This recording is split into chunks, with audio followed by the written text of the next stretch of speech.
Dear students, मैं हूँ Mrs Hibatur Rauf, assistant professor physics. आज हम पढ़ेंगे पेपर डी और हमारा चैप्टर नेम है ओरिजिन ऑफ क्वांटम थ्योरी और आज का टॉपिक है कॉम्पटन इफ़ेक्ट। इससे पहले हम पढ़ चुके हैं फोटोइलेक्ट्रिक इफ़ेक्ट। फोटोइलेक्ट्रिक इफ़ेक्ट भी एक एक्सपेरिमेंट था जिसने ये साबित किया कि लाइट पार्टिकल नेचर रखती है। कॉम्पटन इफ़ेक्ट भी ये साबित करेगा कि लाइट पार्टिकल नेचर रखती है। ये एक्सपेरिमेंट जब क्लासिकल थ्योरी में हुआ, उसमें आपको पता है कि क्लासिकल थ्योरी में फोटॉन्स और क्वांटा को इलेक्ट्रोमैग्नेटिक वेव्स या रेडिएशंस का नाम दिया गया था, जिसको बाद में आइंस्टाइन ने फोटॉन्स का नाम दिया और बताया ये डिस्क्रीट मैनर में एनर्जी होती है, और प्लैंक्स ने क्वांटा का नाम दिया। कॉम्पटन इफ़ेक्ट में बेसिकली क्या होता है, इसमें भी एक्सरे या फोटॉन्स, जिनको हम इलेक्ट्रोमैग्नेटिक रेडिएशंस भी कहते हैं, वो किसी मैटर के साथ टकराएंगे। जब आके उसको हिट करेंगे, हिट करने से जिस मैटर से हिट करेंगे उसके जो इलेक्ट्रॉन्स हैं वो लूजली बाउंड होंगे। लूजली बाउंड का मतलब है कि उनकी बॉन्डिंग्स कमज़ोर होगी, वीक होगी, और वो उसको हिट करने से अंदर से इलेक्ट्रॉन हिट करने से अपनी जगह छोड़ेंगे और बाहर रिकॉइल हो जाएंगे, यानी कुलियन से वो अपनी डायरेक्शन चेंज कर लेंगे। और जो फोटॉन है वो भी अपनी डायरेक्शन चेंज करेगा, वो भी स्कैटर्ड हो जाएगा। ये पीछे से आ रहा था, उसकी टकराने की वजह से वो स्कैटर्ड हो जाएगा। दोनों का डिफरेंट एंगल होगा।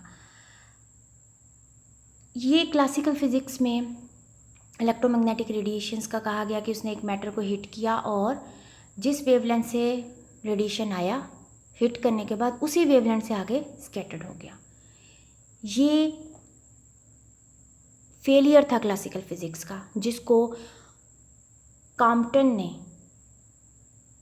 आर्थर होली कॉम्पटन, ये साइंटिस्ट है जिसने 1923 में एक्सपेरिमेंट किया और साबित किया, आइंस्टाइन की थ्योरी को यूज़ करके साबित किया कि लाइट, जो कि क्लासिकल फिज़िक्स के अकॉर्डिंगली इस एक्सपेरिमेंट को परफॉर्म किया गया था, इलेक्ट्रोमैग्नेटिक रेडिएशंस को हिट करने से कि उसकी वेवलेंथ में कोई तब्दीली नहीं आती। उसने साबित किया ये बात गलत है और उसने फोटॉन्स को हिट करवा के एक्सपेरिमेंट के रिजल्ट से साबित किया। कॉम्पटन शिफ्ट कैलकुलेट किया, यानी वेवलेंथ का डिफरेंस कैलकुलेट किया कि वेवलेंथ चेंज होती है और चेंजिंग्स किस फॉर्म में होती है, ये हम आगे पढ़ते हैं।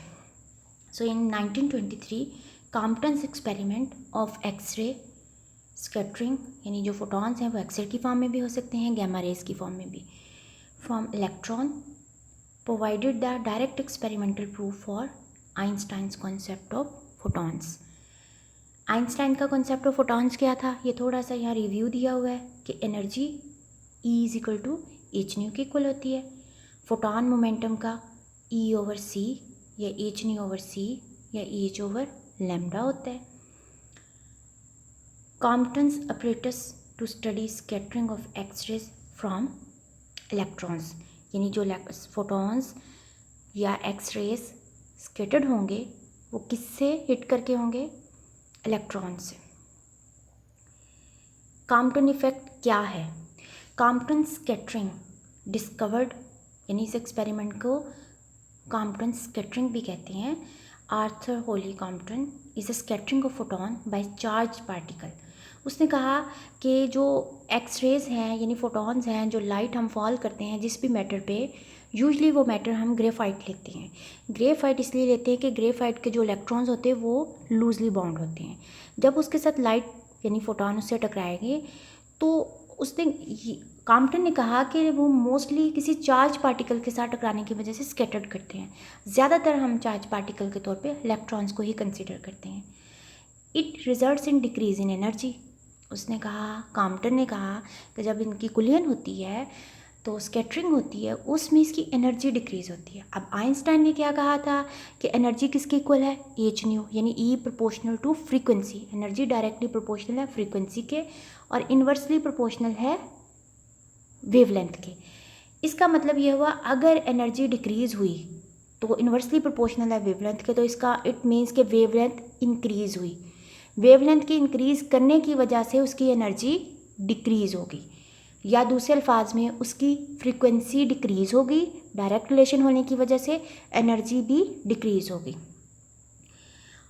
यानी it results in decrease in energy, और एनर्जी डिक्रीज़ हुई, इंक्रीज़ हुई wavelength of the photon may be an, यानी फोटोन जो है वो एक्सरे की फॉर्म में या गैमा रे की फॉर्म में होगा, और ये फिर इसको कहते हैं कॉम्पटन इफेक्ट।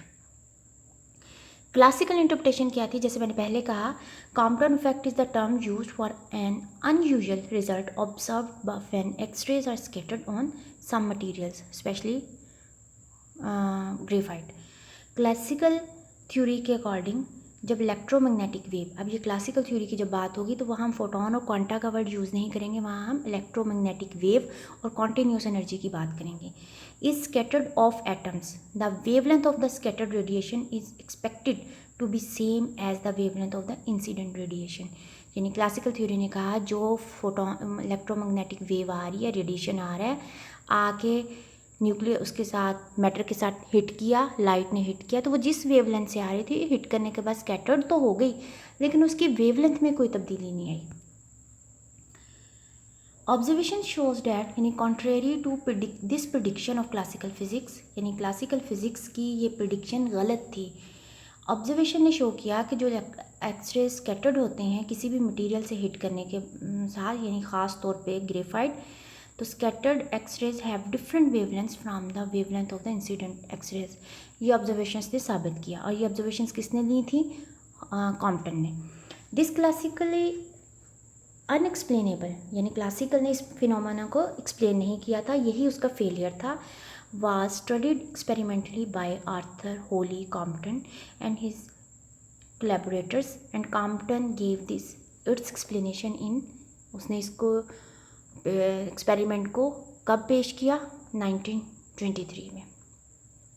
ये था इसका बैकग्राउंड।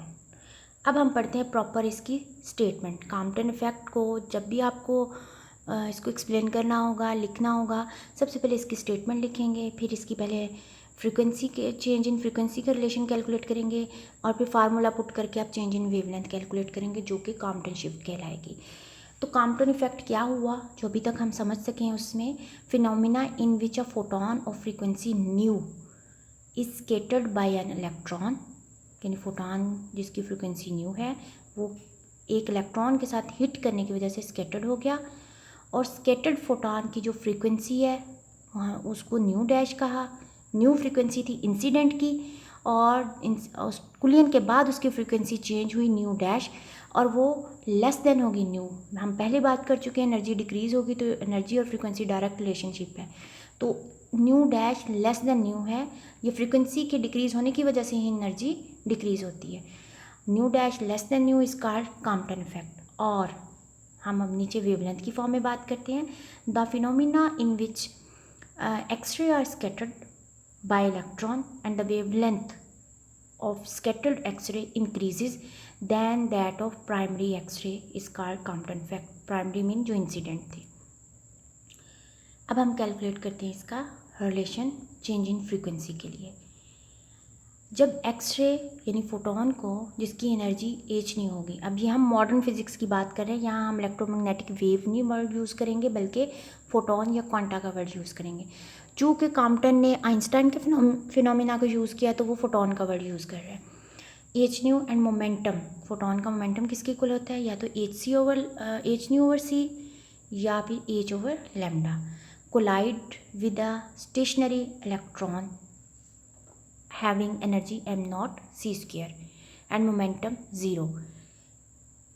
फोटोन पीछे से आएगा एच न्यू एनर्जी के साथ, एच ओवर लैम्डा मोमेंटम के साथ, और आगे ग्रेफाइट मैटर जो रेस्ट में पड़ी है उसके इलेक्ट्रॉन भी अंदर हैं, क्योंकि ओवरऑल मैटर हमने मटेरियल जो है वो रेस्ट में रखा हुआ है, तो वो फोटोन, इसका मतलब है जो इलेक्ट्रॉन है वो मूव नहीं कर रहा, तो इलेक्ट्रॉन जब मूव नहीं करेगा तो उसकी वेलोसिटी ज़ीरो है, इट मीन्स उसका मोमेंटम भी ज़ीरो होगा, और उसकी जो एनर्जी है वो रेस्ट मैस एनर्जी कहलाएगी, E = m0 c²।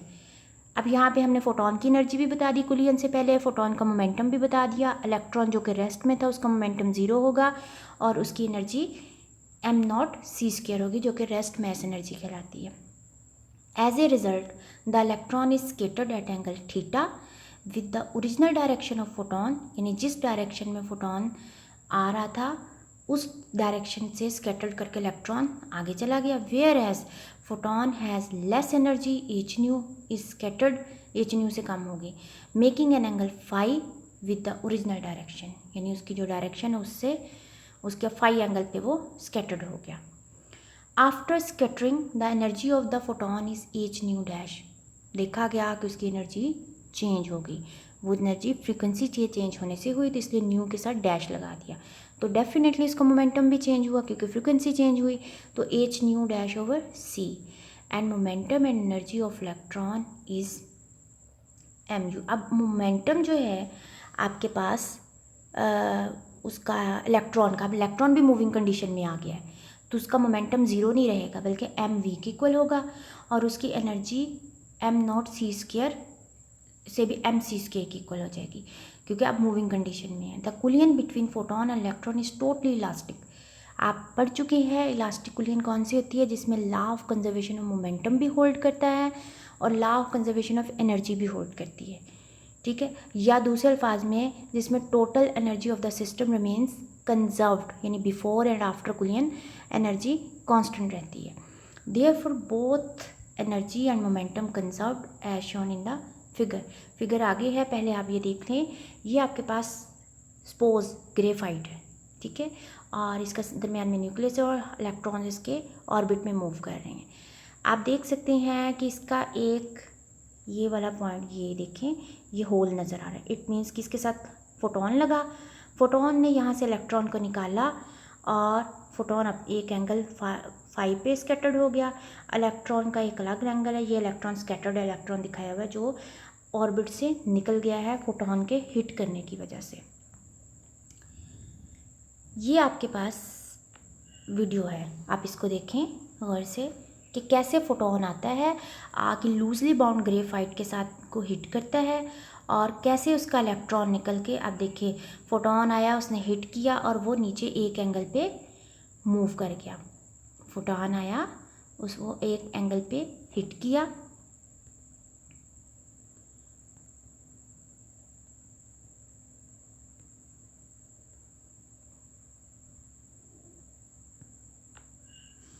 ये देखिए दोबारा से देखें, हिट किया और फोटोन एक एंगल पे स्कैटर्ड हो रहा है और इलेक्ट्रॉन रिकॉइल हो रहा है दूसरी डायरेक्शन में। समझ आ गई ना ये?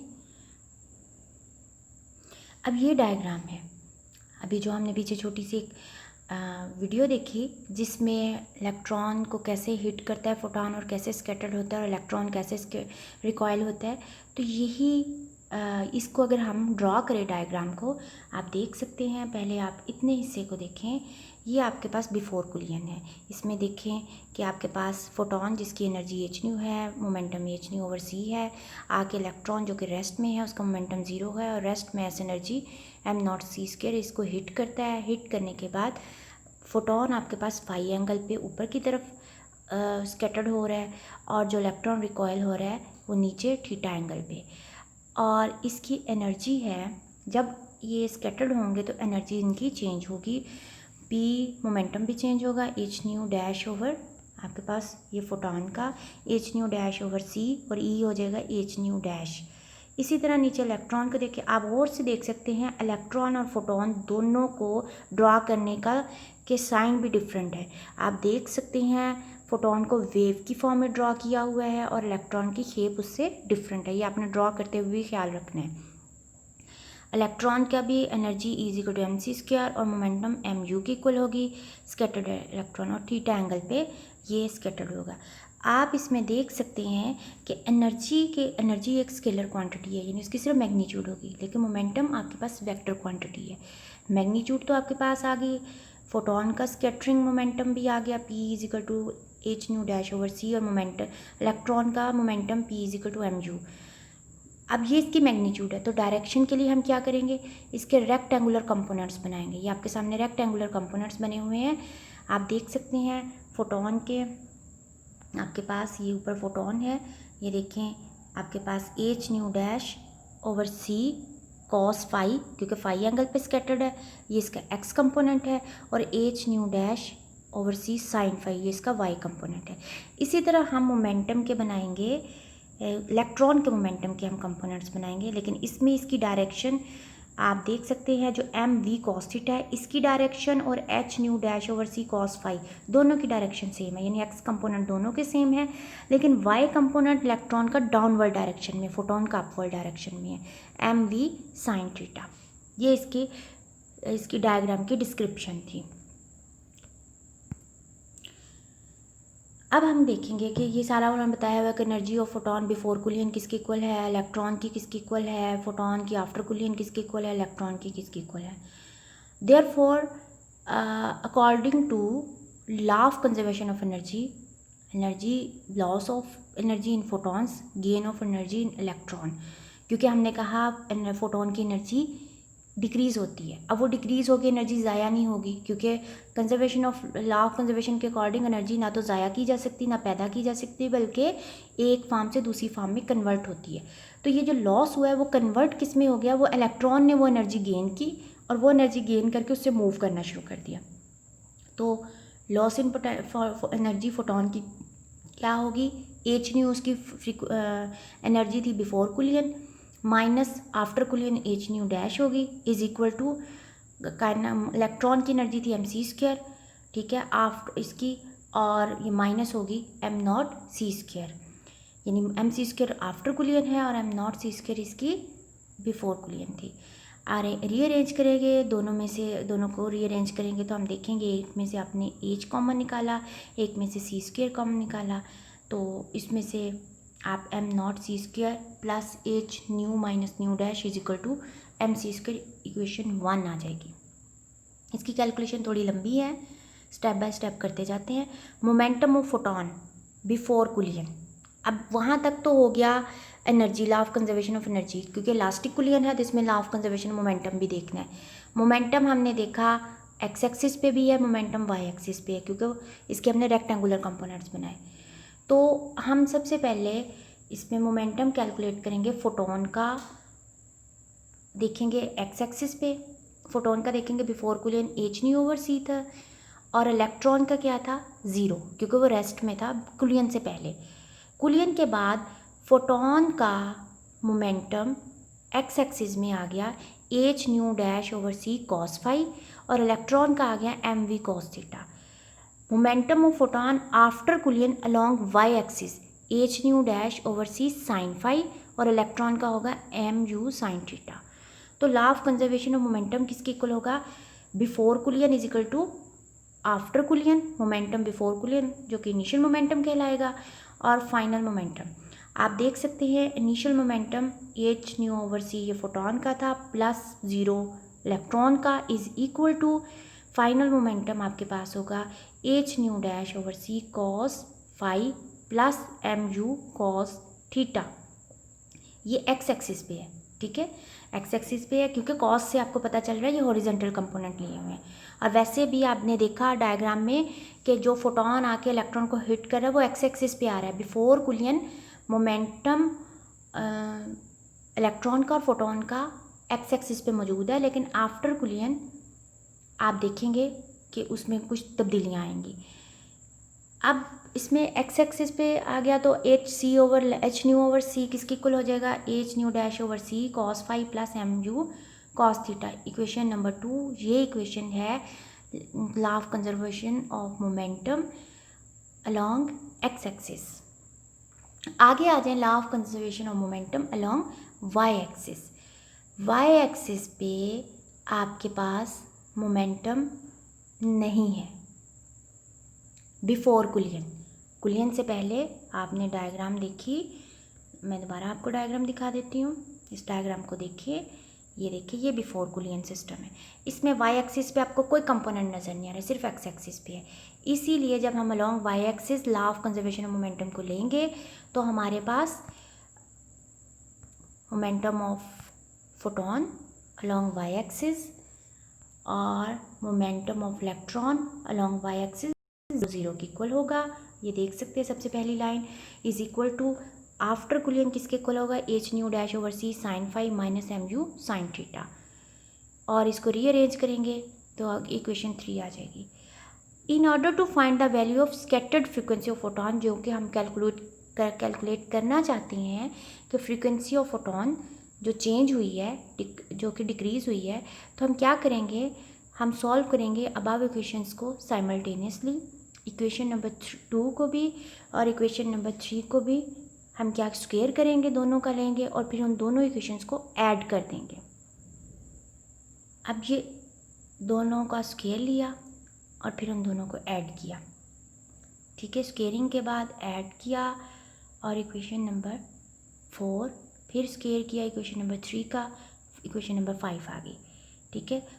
एक इक्वेशन का स्क्वायर किया वो इक्वेशन नंबर 4 आ गई, दूसरी इक्वेशन का स्क्वायर लिया वो इक्वेशन नंबर 5 आ गई। अब 4 और 5 को फिर हम ऐड कर देंगे, ऐड करने के बाद हमारे पास इक्वेशन नंबर 6 आ जाएगी। अगेन हम इक्वेशन नंबर 1 लेंगे जो कि law of conservation of energy की थी, उस इक्वेशन को हम स्क्वायर करेंगे दोनों साइड्स पे, स्क्वायर करने के बाद रीअरेंज करेंगे, इक्वेशन नंबर 7 आ जाएगी। अब हमारे पास दो इक्वेशंस आ गई, स्क्वायर और ऐड करने के बाद 6 आई, और law of conservation of energy की इक्वेशन को स्क्वायर करने के बाद इक्वेशन नंबर 7 आई। ये बहुत ईजी कैलकुलेशंस हैं, ये आप आसानी से कर सकते हैं। इन दोनों इक्वेशन को आपने क्या करना है, सब्ट्रैक्ट करना है इक्वेशन 6 को, ये वाली इक्वेशन को, ये जो आपके पास इक्वेशन नंबर 6 है इसको सब्ट्रैक्ट करेंगे इक्वेशन नंबर 7 में से। सब्ट्रैक्ट करने के बाद आपके पास जो इक्वेशन आएगी वो आपके पास होगी m square c square into c square minus u square is equal to, ये सबसे पहली इक्वेशन इस वक्त जो आपको सबसे पहली इक्वेशन नज़र आ रही है, 2h square nu dash into cos phi minus 1 plus 2h nu minus nu dash into m naught square c square plus m naught square C4। Consider the relativistic formula for the increase in mass which is given by, ये आपने पढ़ा हुआ है Einstein का relativistic formula for mass variation mass special theory of relativity वाला जो formula है, m is equal to m naught 1 minus v u square over c square. इसका स्क्वायर करेंगे, अंडर रूट ख़त्म हो जाएगा, रीअरेंज करेंगे, एम स्क्वायर की वैल्यू आ जाएगी। अब ये एम स्क्वायर की वैल्यू हम पुट करेंगे ऊपर इक्वेशन में जहाँ एम स्क्वायर है, इक्वेशन पुट करेंगे, इक्वेशन में पुट करेंगे, ये जो सबसे पहले ये वाली इक्वेशन जो है इस इक्वेशन में एम स्क्वायर की वैल्यू आप पुट कर दोगे तो आपके पास आ जाएगा m naught c square divided by c square minus u square into